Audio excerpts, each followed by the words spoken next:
ప్రేక్షకుల అభిరుచి మారడంతో ఈ మధ్య మన హీరోలు డైరెక్టర్లు విభిన్నంగా ఆలోచిస్తూ తమ సినిమాలలో ప్రయోగాలు చేయడానికి ఇష్టపడుతున్నారు.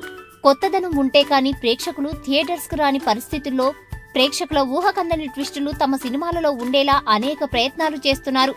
దానితో పాటు హీరోలు కూడా నెగటివ్ ఛాయలు ఉన్న పాత్రలు చేయడానికి ఇష్టపడుతున్నారు.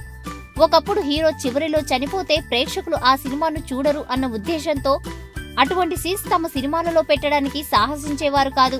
ముఖ్యంగా యాంటీ సెంటిమెంట్ విషయంలో అనేక భయాలు ఉండేవి.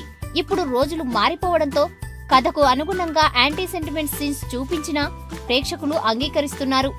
వచ్చే వారం విడుదల కాబోతున్న రానా సినిమా నేనే రాజు నేనే మంత్రి మూవీ క్లైమాక్స్ విషయంలో ఉండబోతోంది అన్న వార్తలు వస్తున్నాయి.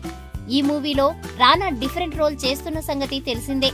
అయితే అక్కడితో ఆగకుండా ఈ మూవీ క్లైమాక్స్ విషయంలో రానా దర్శకుడు తేజాతో కలిసి ఎవరి ఊహలకు అందని ఓ షాకింగ్ ప్రయోగం చేశాడు అని ఫిలిం నగర్ టాక్. తెలుస్తున్న సమాచారం మేరకు ఈ మూవీ యాంటీ సెంటిమెంట్ క్లైమాక్స్ తో ముగుస్తుందని సమాచారం. అయితే ఈ ప్రయోగం చాలా సాహసంతో తేజ రానా సహకారంతో చేశాడని అంటున్నారు.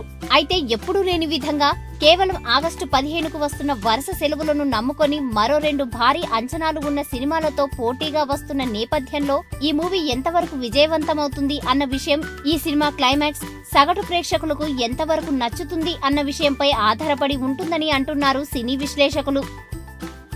ఈ వీడియో గనుక మీకు నచ్చినట్టయితే లైక్ చేయండి, షేర్ చేయండి, సబ్స్క్రైబ్ చేసుకోండి.